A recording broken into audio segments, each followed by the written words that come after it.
Heyo everyone, epic encoding failure on the last episode, which made me had to stop it very abruptly. I didn't even get to do my freaking outro. I mean, I was about to stop it, but it kind of got cut off very abruptly. But anyways, we're back with more Great Ace Attorney 2 Resolve.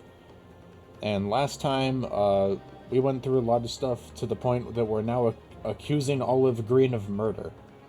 This is a thing that is now happening, and I was going to go into something at the end, and I honestly forgot what, because the second that I got an encoding failure and had to go through hoops and hurdles to get the recording out, suffice to say, now we're back, and I have completely lost my train of thought. Okay, let me just reread this line.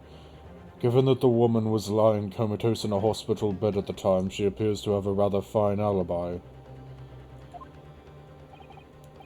True, on the night that the incident occurred, Miss Green was in hospital unconscious. So on the face of it, it would seem that she couldn't possibly be responsible, but still. My colleagues and I visited Miss Green in hospital yesterday, and we found her to be in possession of a bottle of poison. Good gracious, she had poison. And there is another fact that links Miss Green to this case as well. The defense requests that she be brought to the witness stand in order to explain the details to the court. Tell me, Mr. Shamspeare. My lord, pray, what should be thy bidding? Are you acquainted with Miss Green? No, never heard of her. You say with a puzzled expression. Judging by the look of Mr. Shamspeare's face, I think perhaps he genuinely doesn't know her, at least not by name. As the voice of Her Majesty's prosecution here, I adhere to my word. We will see my learned Nipponese friend's farce through to its conclusion. I mean, hey, it's up to you, but if you want to go along with our stuff, then by all means. I appreciate that. The prosecution requests a short recess, my lord, in order to subpoena the witness and bring her here. Yes, Miss Olive Green. Indeed, my lord. 1 hour should be sufficient. 1 hour, damn. Very well, I grant the request. Excellent, I hope. The defense has made a most extraordinary accusation, I must say. Yeah, that's what we're the best at. But at the present time, I feel the prosecution's argument remains largely uncontested. Accordingly, I'm afraid the defendant to this culpability remains the sole subject of this court's attention. Thank you, counsels. We reconvene in 1 hour. Court is adjourned. Man, I was 3 minutes off from having a great place to end. That would have been it would have been nice. Look at that. To be continued. If it wasn't for you attorneys and your pesky encoding failures, I could have gotten away with it.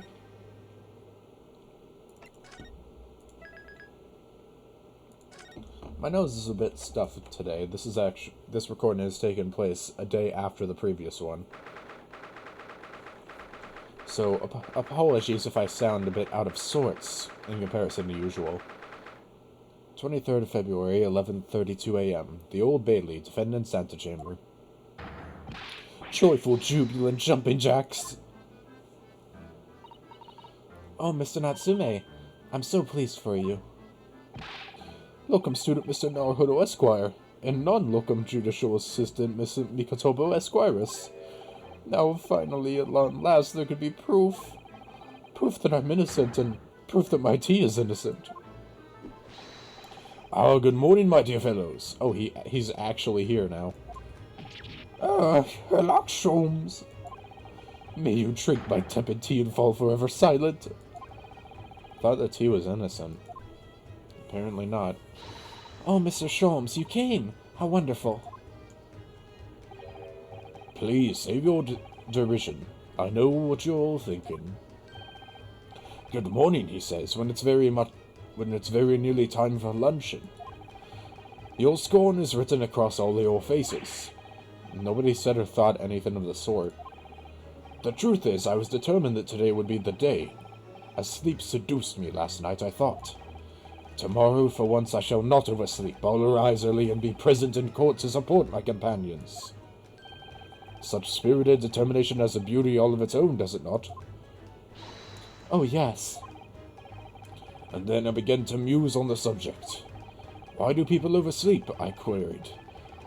Why, time after time, do they make the same foolish blunder? And the answer came to me at once. It's so delightfully simple. People oversleep because they sleep. Well, is that not an astute insight into the matter? Oh, yes. Upon which realization, I attempted an experiment. I didn't sleep a week all night. And the results? By first light, I was exhausted, and began to be assailed by fits of drowsiness. Shocking. And so the conclusion of last night's experiment is this. A good night's sleep is quite simply essential. Yes, I think most of us probably knew that already. What others presuppose, I prove by experimentation. That, my dear fellow, is the scientific method. Okay. Ah, yes, and one more thing. Do you remember this? Ah! Yes, of course. It's the poison that Miss Green was about to drink at the hospital yesterday. Oh, you didn't manage to. It was a laborious task, as the bottle was near empty, but such inconveniences do not hinder Sholmes. I managed to confirm that it contains strychnine. So I was right. Perhaps. Though, of course, such circumstantial evidence doesn't prove Miss Green's guilt. I shall leave the bottle in your care now, but licking the inside of the neck is not recommended. Okay, the bottle of poison. Bottle found in the possession of Miss Green with traces of the slow-acting poison strychnine inside. Could I have a word? Oh, it's you. Gregson, how good of you to come. I was here the entire time. Also, did you like my female voice work? I think I did quite well. Forget it, excuse me. Oh my god, he just slid off screen. Wait a minute, Inspector. He slides back. I, don't wish to make a nuisance of myself. From the look on your face, I'd say it's someone else who you think is making a nuisance of himself. My dear Inspector, please speak freely. Pretend that I'm not here. Believe me, if I could do that, life would be a whole lot simpler for me. Do you have the results, Inspector, of the investigation of Mr. Shakespeare's room? Not yet. Shouldn't be long now, though. No, I'm here about something else. That dead convict, actually. You mean the man from this newspaper article we discovered yesterday in Mr. Shakespeare's room? A man by the name of... Ah, yes, Selden. I'm still trying to figure out the pun in that criminal's name. If I knew his whole name, it would make it a lot easier. I went through the archives at the yard and dug out the fellow's file. There's something in there that, well, it caught my eye. Something caught your eye? What, Inspector, what? I've copied out the relevant parts for you, so you can read it for yourselves. Thank you. Capital Offender's file has been edited into the court record. I appreciate this, Gregson. He's actually helping us. What a dude. Even though this takes place in the past before he made a frickin' deal with Grayson, but that's beside the point. Scotland Yard's file about the convicted criminal Selden that includes the newspaper article about him dying of illness in prison. These documents include the details that were in the newspaper cutting we found in Mr. Shakespeare's room. I'll rearrange everything in the court record so we don't have duplicate information. Why are you giving us a copy of this important file, though? Well, you're the ones who turned up the clue in the first place, aren't you? I'm just making sure things get handled in the proper fashion. Oh, Scotland Yard's workings are so wonderful. Indeed, my dear fellows, and the inspector here is a shining diamond in its crown. A shining diamond in the rough, maybe. Look, I just don't want to be beholden to a lawyer, that's all. Yeah, he's just sooned away. Soon away. Counsel for the defense and the defendant. Court proceedings are about to resume. Make your way into the courtroom at once. It hasn't been an hour. Well, I shall leave you then. I'll be listening with interest from the public gallery. Not enough at all. Certainly not. Yeah, this recording's only been 10 minutes long. It hasn't been over an hour. Psh. Even I'm not that bad with time. Thank you, Mr. Sholmes. I'm rather tired of seeing Mr. Mustache in floods of tears, personally, so the best of luck to you. Locum student Mr. Naruto Esquire. Yes, Mr. Natsume? It's time, isn't it? Yes, this is it. Miss Olive Green and Mr. William Shamspeare. This is going to be the final battle. Wow. I won't really have saved Soseki-san until I've exposed the whole truth of everything that's been going on. But it's all coming to a head now. You can do it, Rinosuke. You have to. Amen. I believe in our dude. 23rd February, 12:30 p.m. The Old Bailey courtroom. Wait a second. All right. You know, something that always gets my goat is frickin' 12 o'clock a.m. and p.m. 12 o'clock a.m. should be noon, and 12 o'clock p.m. should be midnight. I refuse to believe otherwise. It's stupid. Like, it goes from 11 a.m., and then when you get to 11:59 a.m., it goes to 12 p.m., and I'm like, what? How does that make sense? Am I wrong in thinking that? I think I'm right, personally. In the name of Her Majesty the Queen, I hereby declare this court to be in session again now. Before the recess, we heard a most startling accusation from the defense. Namely that the victim of the case we heard here only a few days ago is the true perpetrator of this incident. A reckless, rash, and prejudiced charge of wrongdoing, in my opinion, my lord. However, the prosecution has tried to extend every courtesy to this amateur newcomer from dubious eastern shores. You know, funny that you, of all people, would say prejudice. Thank you. You don't have to... for that backhanded consideration. Okay, I was about to say, you're showing a bit too much thanks to this man. A rather cold assessment from the honorable British prosecutor, I must say. So, Lord Van Zykes, is the new witness present and ready to take the stand? Yeah, maybe Van Zykes should be sitting where you are, Judge, so you can frickin' melt that coldness with the flames. Ready and waiting in the witness's antechamber, my lord. Very well. Bailiff, bring the witnesses in. Witnesses plural? Oh boy, these two next to each other. Oh wow, she's actually painting. Witnesses, state your names and occupations for the court, please. William Shakespeare, my liege. For mine occupation I can say only that I be a tragic victim to be pitied. Currently unemployed, in other words. I'm Olive Green. I'm a fledgling artist. Well, no. Not a fledgling, really. A hopeless failure who's too weak-spirited to admit she has no talent, I suppose. Also currently unemployed, in other words. What a coterie? Let me check that word. The correct pronunciation I was looking for was coterie. Mr. Shakespeare. My lord, I am thy humble servant. I'm afraid that you are no longer merely the victim in this affair.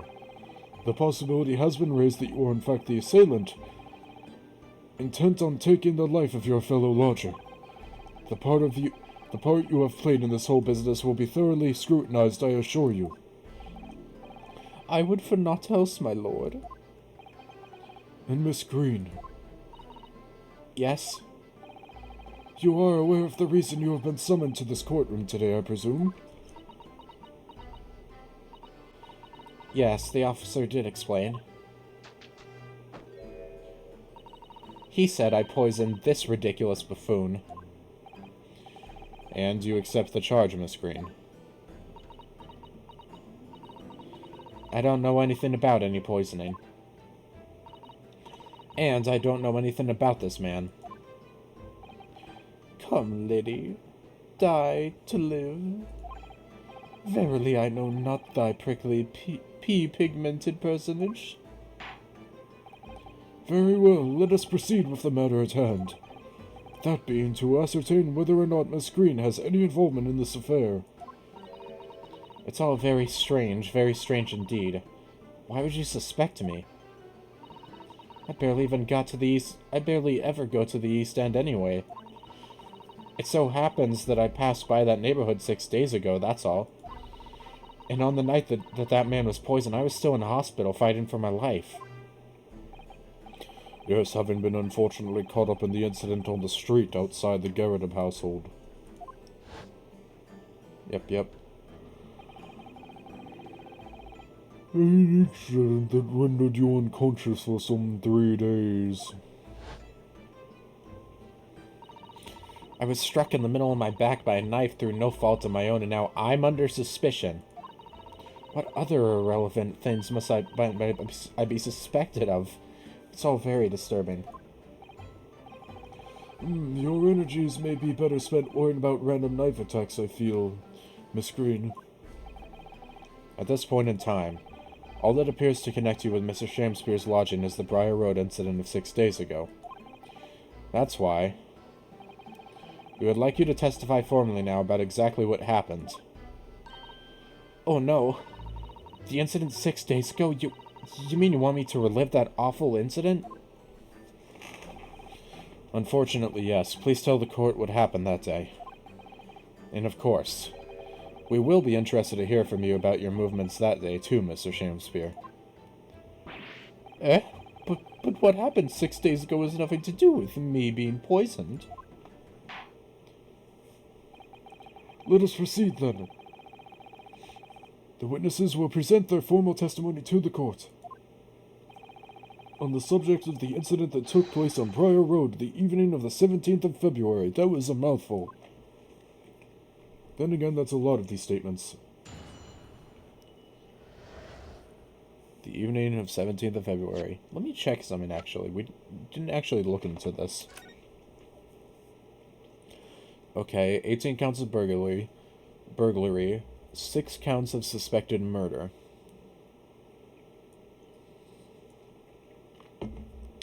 Sorry, getting a drink. Dead natural causes while in prison is found a moments witnessed only by his cellmate. The estimated 1,000 pounds worth of loot he stole remains unrecovered. Condemned criminals. Manchester restrained away prison announced the death of convicted in as Maury was suffering Okay, yeah.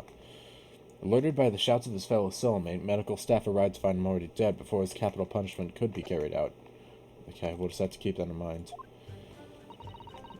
It was 6 days ago at about 5 p.m. I was walking along in the snow when I was suddenly stabbed in the back. Coincidentally, it happened to be just outside the house where the men in this case have their lodgings. I was at the tavern on the eve of which thou speakst, for I had bespoke my supper. What tavern?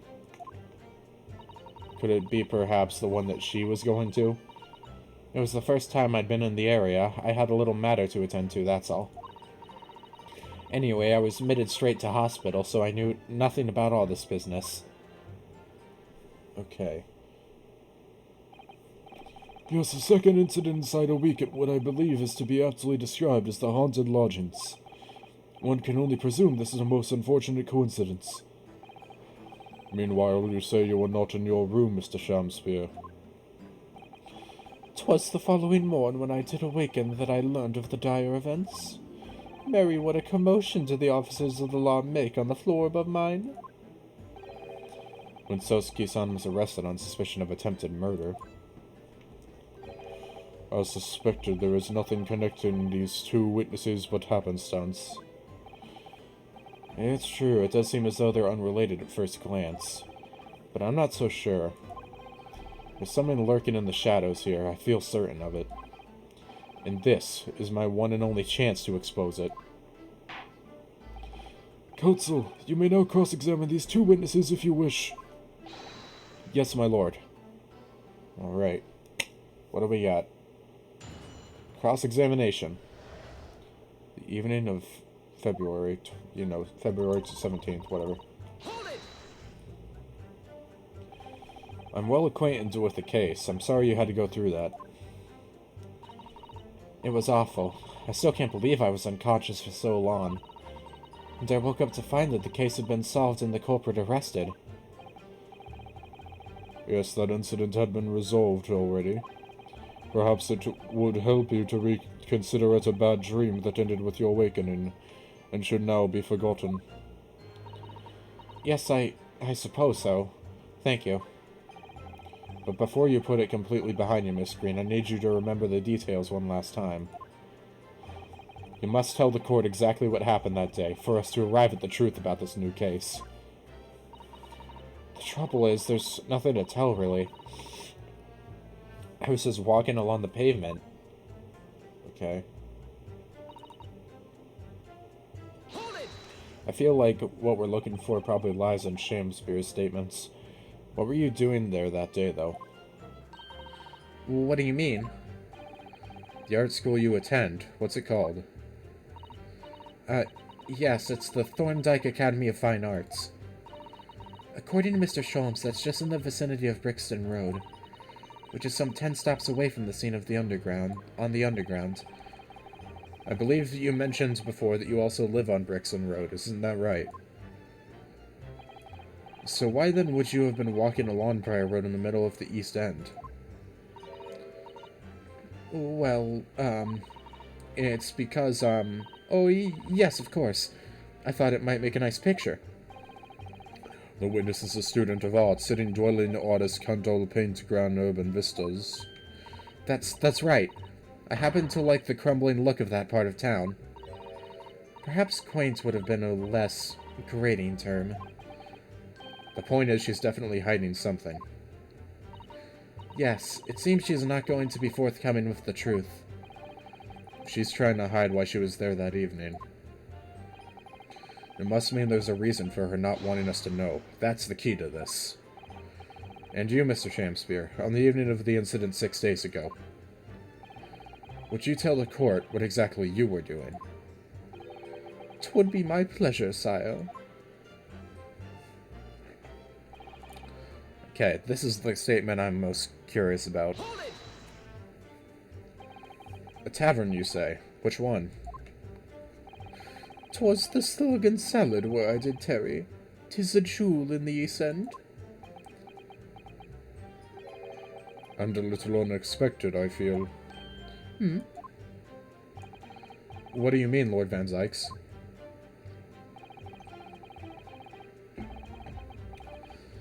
The Slug and Salad offers unusual fine dining, for the locality at least. Not an establishment you'd expect to be patronized by a man with not even a crumb of bread in his room. It's true, the menu lists premium crusts of bread and glasses of water, in different levels of cloudiness. I would have expected Grubb's Grubbery in the local vicinity to be more appropriate to your means. Watery soup and mushy peas, or rather soupy water and pea-like mush. All equally appetizing. Oh, I just wanted to try some water in a different pub for once. What's wrong with that? Okay, it's as I thought, then. How different can water really be? Or perhaps there's a more plausible explanation. A specific reason why I had to go to that particular establishment. Agreed. The fact that on that day of all days he dined at a place he wouldn't normally, it does stand out. Yeah. So Mr. Shakespeare's own actions on the day of the incident 6 days ago were slightly suspicious. I wonder if we have some evidence that can explain those actions. I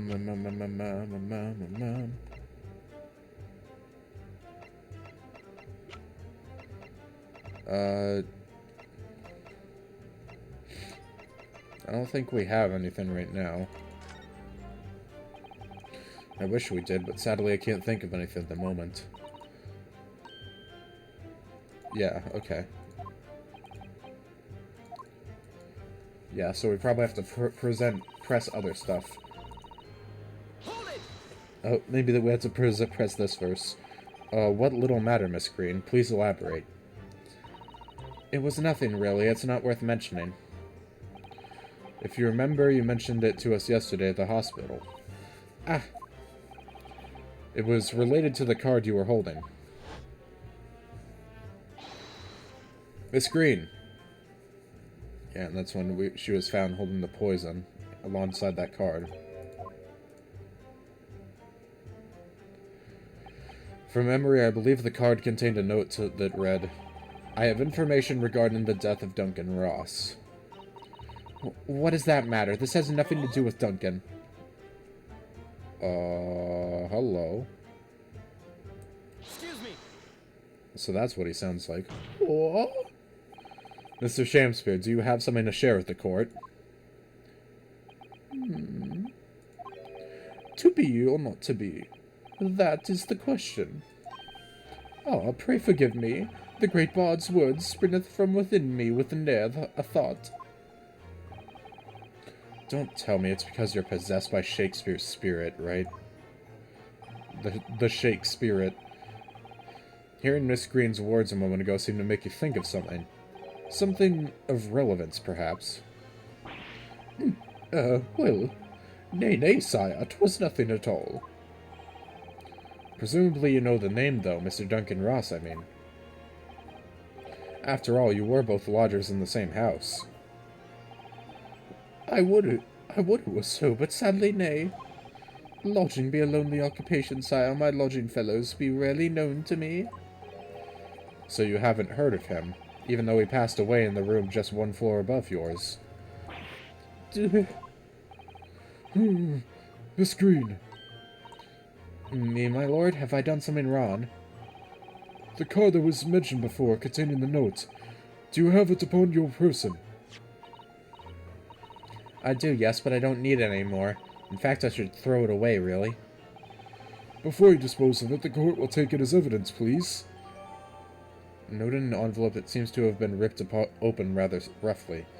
It contains instructions to meet with someone who claims to have information about Duncan Ross.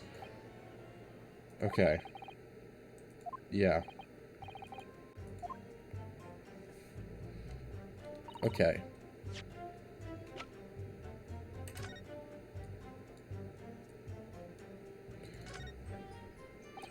The envelope has been ripped open rather carelessly, hasn't it? Miss Green strikes me as the type to open correspondence more neatly than that. What is it? The way that envelope is torn, I'm sure I've seen that exact same shape somewhere else. Oh, you don't mean... Were you thinking of this piece of evidence, Mr. Naruhodo? Exactly, that's it. Try to match them up. Good, good. We're finally doing this. Yep. They go together perfectly. This torn-off end of the envelope clearly belongs with this card. Nice.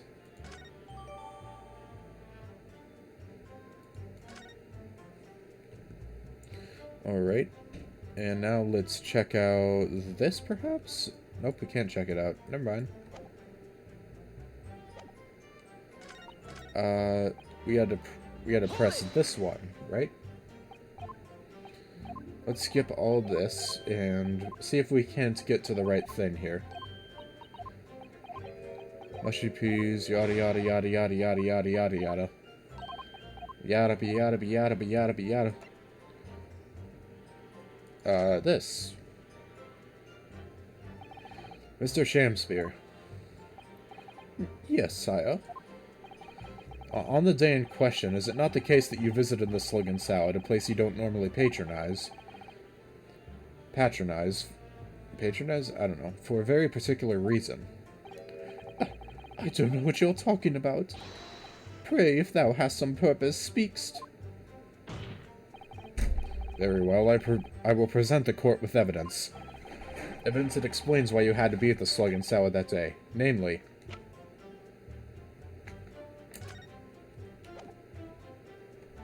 Take that! that wasn't right. Oh, wait, never mind. It was right. The music didn't fade out instantly, so it was just like, oh crap, I got it wrong. I believe this card reveals the answer. Good lord, Miss Green's card, you mean? That's right, my lord. It reads, I have information regarding the death of Duncan Ross. Come to the Slug and Salad on Briar Road at 5 p.m. on 17th. Don't tell anyone about this letter or the meeting. It is a matter of utmost importance. Mr. Shamspeare, your actions on the afternoon of Miss Green's stabbing are exactly as described in this note. Personally, I find it hard to believe that's a coincidence. Don't you, Mr. Shamspeare? Well... Excuse me. Can I say something? Yes, Miss Green? That card was delivered to me.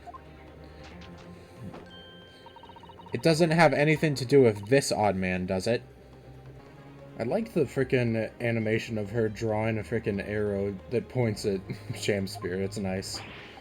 Well, you think so, yes, but it's hard to believe it's merely... My lord, may I?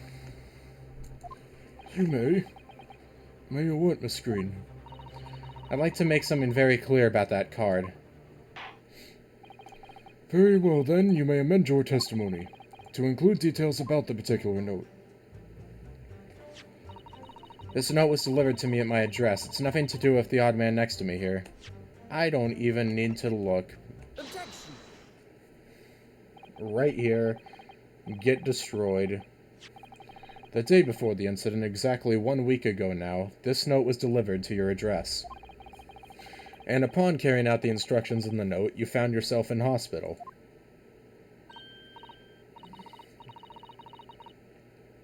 Yes, I did. It's terrible, everything that's happened to me. Yes, it is terrible. If it's all true, that is. What do you mean? Miss Green, have a look at this, please. It's a torn-off end of an envelope. Oh, is it?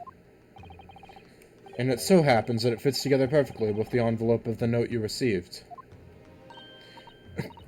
Where did you find that? In Mr. Shamspeare's room. In my room? Mr. Shamspeare, do you perhaps remember this note from somewhere? Oh, well. Your actions that afternoon followed the instructions in the note to the letter. Come to the Slug and Salad on Briar Road at 5 p.m. on 17th. And so that's exactly where you went. Maybe he, like, intercepted mail or something? And he didn't... I don't know. Let me ask you again, Mr. Shamspeare. You already knew about this note, didn't you? Why is he looking to the left? And you, Miss Green. What did I do? As this torn-off end of the envelope proves, the note was originally in Mr. Shamspeare's room. So how is it that it came to be in your possession? Did she steal it? I don't have the first idea. I'm just a fledgling artist, after all. There's only one explanation. You broke into Mr. Shamspeare's room and stole it. Oh my god. So that letter was for Shamspeare. Oh, she's trying to just look away now. You did what? Sorry, thou hast what? Thou were in my room? Oh, he's even breaking out of his freaking, like, his Elizabethan way of speaking. That is how pissed this man is. What on earth do you want with me? God. It would seem that both witnesses need to testify again. Yo, we've got like 2 culprits on the stand here. I don't know which one's more morally incorrect. But we'll figure that out with time, I guess.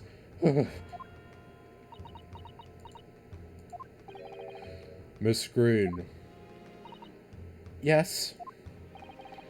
Whilst you have the court's sympathy, I'm sure, for the suffering you have endured in recent events, Anyone found to be giving false testimony in the court of law will be duly punished. Please bear that in mind.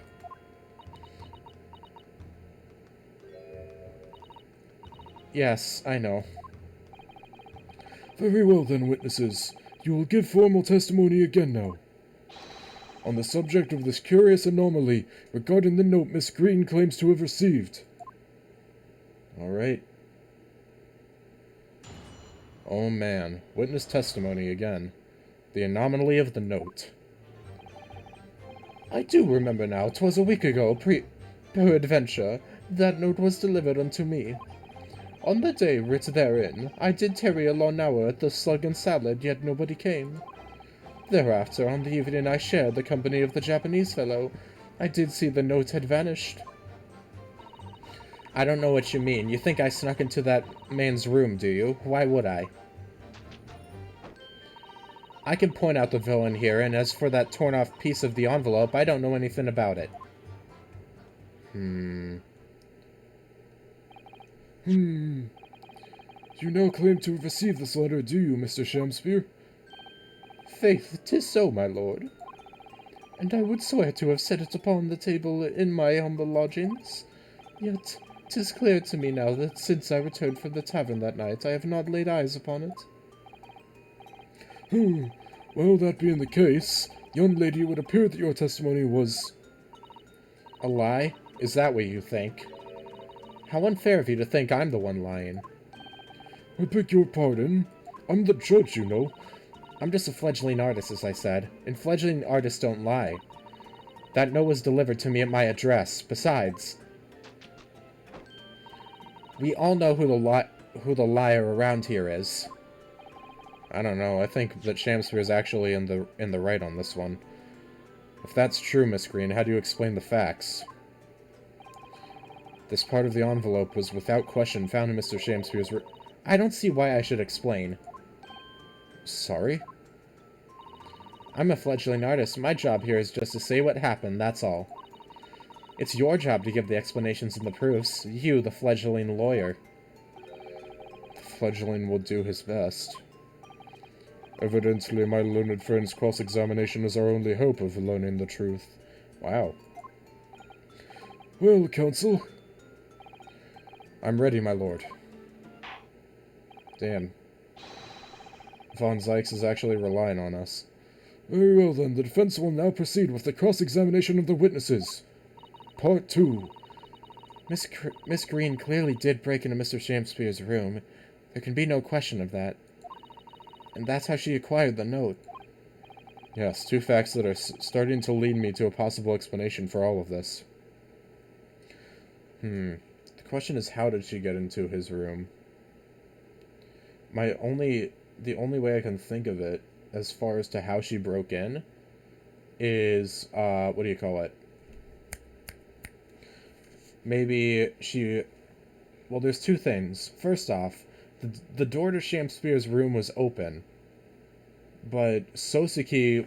Apparently, Soseki was the one that kicked it in. And Soseki doesn't look like the most physically strong person. So I don't know how much I trust the idea of him being able to break down a door. I don't know if Miss Green would be any better at it, though, but I don't know. It seems like maybe that door is broken before the day. Like, you know, before this incident. Like, it's been broken for a few days, or a week, or whatever. But also, on the other hand, there's also Wagahai who somehow ended up in Shamspeare's room. And he just kind of appeared from nowhere. And I would think that would mean that there's some way to get from Soseki's room to Shamspeare's. But I'm not sure quite as to how. It's not a pretty one. I don't know. I'm just spitting out random stuff in order to see if anything sticks. I've been pretty good about that so far, so who knows. Maybe I'm just built for this type of stuff. Alright. Let's start pressing. And can you shed any light on the contents of the note at all? Nay, sire. 'Tis strange to me as a foreign tongue.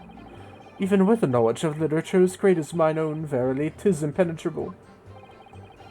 But Mr. Duncan Ross had lodged in the same household as you. In effect, he was your neighbor, so surely you knew him, didn't you? We have two big old liars on this stand. Alack, if the choices betwixt I knew him and I knew him not, then 'tis with foreboding that I be forced to declare we were by some small measure acquaintanced. Despite your claims, though, you followed the note's instructions and went to the Slug and Salad. Presumably that was nothing to do with your knowledge of literature. Marry, naught will have the better of me, sire, save for the lure of curiosity. So 'tis true I was compelled by mine own eager heart to betake myself to the tavern. Yet in the end my curiosity was not satiated. I don't know if that was wrong or right, frankly. Okay, what do we got? Also, we got the Allegro version of the song. I forgot to mention that, which is always good. So even after waiting for an hour, nobody appeared? Well, yes, sire. 'Tis as thou say'st. Really? You paused for a moment before you answered. In truth, when thou asked whether nobody appeared, I did suddenly recall. Really? Do you mean to tell the court that somebody did appear after all? I was not alone that night at the Slug and Salad, my lord. No, 'tis returning to me now. I did treat my lips to almost clear water, and mine innards to a premium crust of bread. And all around me danced a great many companions. What do you mean? Flies, sire, flies. Good lord! In the name of Beelzebub, what were they? Fairies, perchance, from a midsummer night's dream, come to taunt me. I think they were just flies. I can't help thinking that the flies ought to choose something more wholesome to buzz around. Is that wrong of me? I will choose to be silent on that. Okay. When exactly did you notice it had gone missing? Such idle thoughts ne'er occupy my mind. I am busied with greater ideas. In other words, you didn't notice. Several days passed between your outing to a tavern and Mr. Natsume's visit to your room. Yes, it would appear that the note disappeared sometime in that interval. Such idle thoughts ne'er occupy my mind. I am busied with greater ideas. And yet during that time Miss Green was comatose in hospital, was she not? Clearly, then, she could not have been stealing things from Mr. Shakespeare's room. Yes, of course. It's all some sort of misunderstanding. Isn't it, Mr. Prosecutor, sir? I am staying out of this. You have so far failed to give a satisfactory explanation as to how you came by the note. I am not here to advocate for your defense, madam. I won't tolerate inconsistencies in your story. This guy is so polarizing. He goes from base to cringe in an instant. You would do well to remember that. Right now he's based. Oh, dearie me. What's Lord Van Zykes getting at? I don't know what you mean. You think I snuck into this man's room, do you? Why would I? We shall see. Seems that this note was actually delivered to Mr. Shakespeare about 1 week ago. About a week ago. Oh, does it? But for some reason it ended up in your possession. I can't think of any way that could have happened except for you breaking into Mr. Shakespeare's lodgings. Objection! Oh, what? But for what reason will the witness have done that? I won't deny that Miss Green's possession of the note would appear to defy logic. However, until and unless her involvement in this case can be proven in some other way, any further pursuit of this note is meaningless. Miss Green could only have come to be in possession of the note by stealing it from Mr. Shakespeare's room. And yet there's no obvious reason why she would have done such a thing. What if there was some other reason she broke into his lodgings, though? Yes, we should pursue that idea, Mr. Naruhodo. We're close now. I can feel it. We're so close to a breakthrough. To a breakthrough.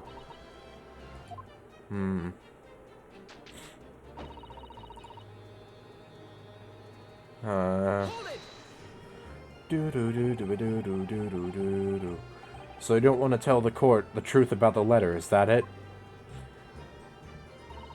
I'm a fledgling artist, remember? Artists are nearly always introverted characters. Introverted? Fie. This fledgling doth readily cast aspersions about my nature. Yet I am an angel, a seraph. Birds do harmonize with my song. The wind doth frolic on my wing. Oh, pity you. Wherefore dost thou accuse one so pure of heart, ample woman? This man, they really go all in with this dude's animations, I'm just saying. Pure of heart? I don't think so. Even a fledgling like me can see you're just a failure. Wow. Tragedy, thou shalt not know the true heart of an artist until thine instruction thereafter by death. Hereafter by death. Oh, the days, oh, the years, alas, to enlighten thee, thou must await so long and in vain. Mr. Naruhodo, inject with some clever remark. This is your chance to shine. Shine. I'm no Shakespearean actor, Mr. Sato.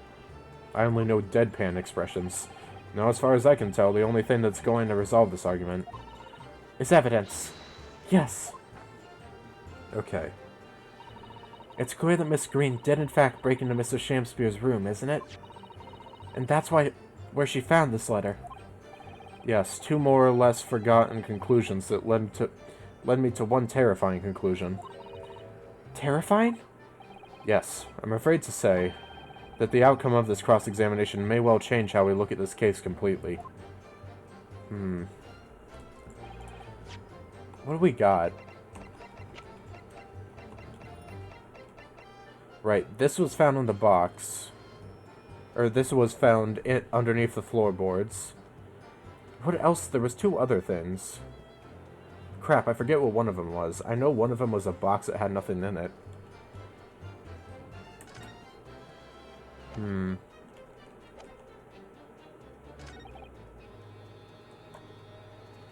Okay.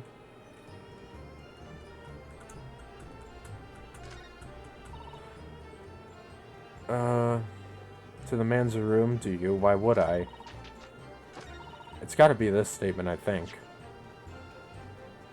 Let's save. I don't trust myself on this. I think I'm gonna... I say it like it's a big deal when I have 5 health still. Getting 1 Ron wouldn't be too bad here.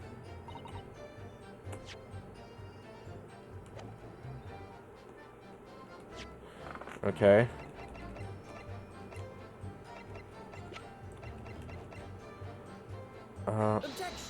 Nope. I thought this might be it.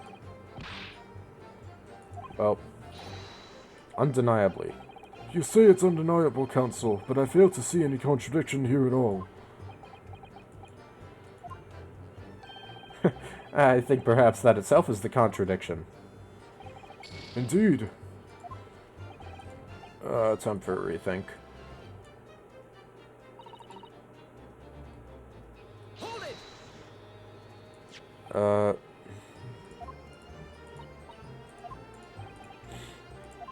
Huh. Objection. Okay, we gotta find a reason.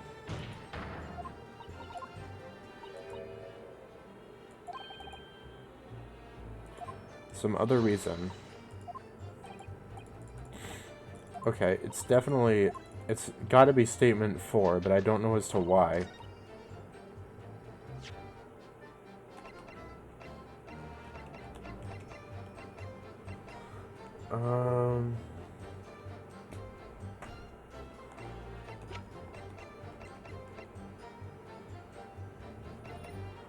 Maybe the poison? Objection.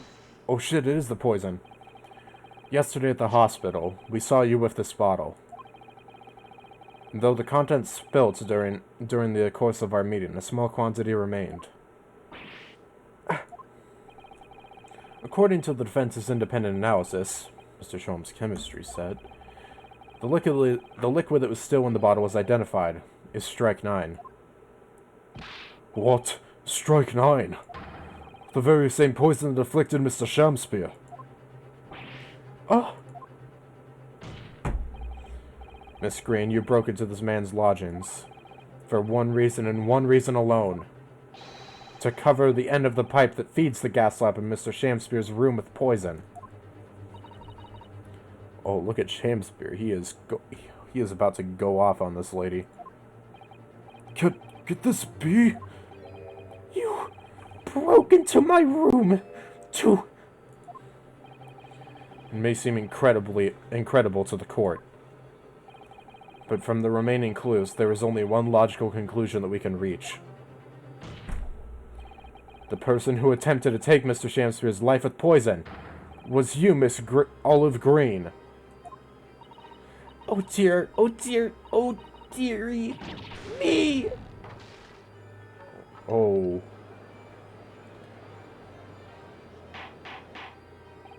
Order! Counsel, are you seriously suggesting that this woman put poison on the end of the gas pipe with intent to kill? Yes, my lord. There's no other way to explain the facts.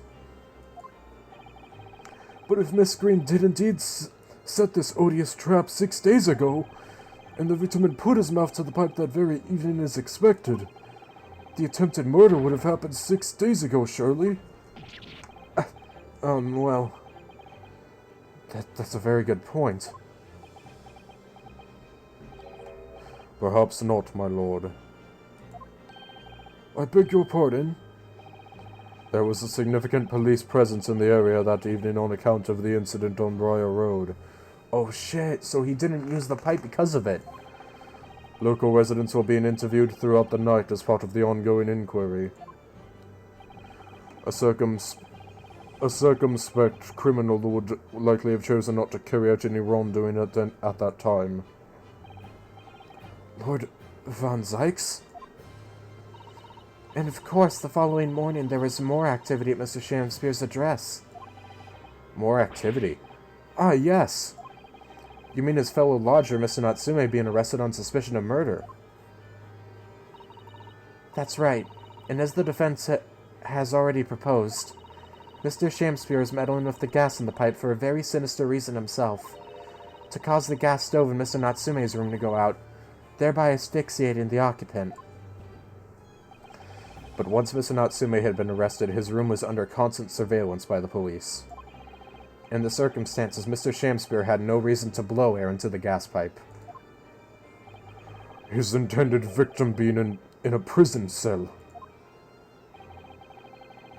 With the need to tamper with the gas removed, the poison on the pipe lay dormant. And then, 3 days ago now, the situation changed again. Right, Mr. Natsume's trial, which took place here at the Old Bailey, came to an end. The trial in which the man stood accused of stabbing Miss Green in the back, but was duly acquitted. That resulted in Mr. Natsume returning to his lodgings for the first time in 2 days. And that very night, his gas stove mysteriously went out, and Mr. Shamspear is mysteriously poisoned.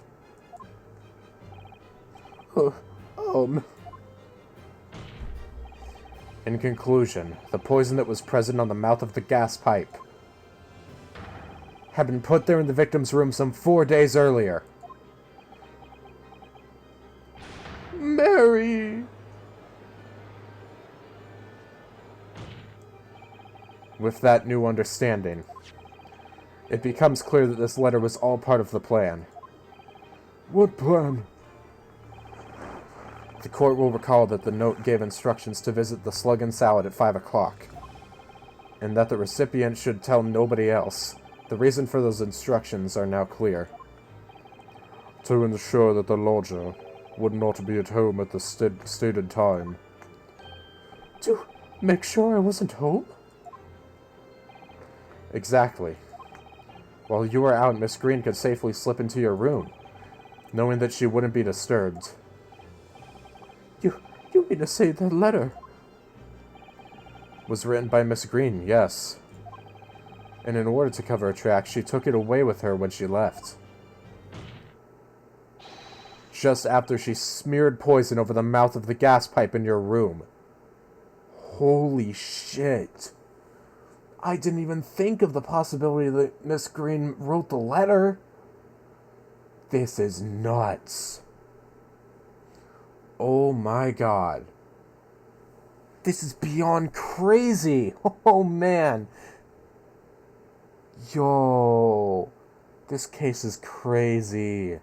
I love this so much. But unfortunately, we're getting to almost an hour worth of recording because I'm so enticed in this.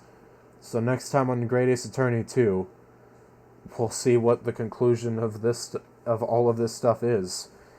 We still got a lot of questions that need to be figured out. But for now, I think that's enough. Adios, ciao, and bye-bye. Signing off until next time. Ja, mata ne.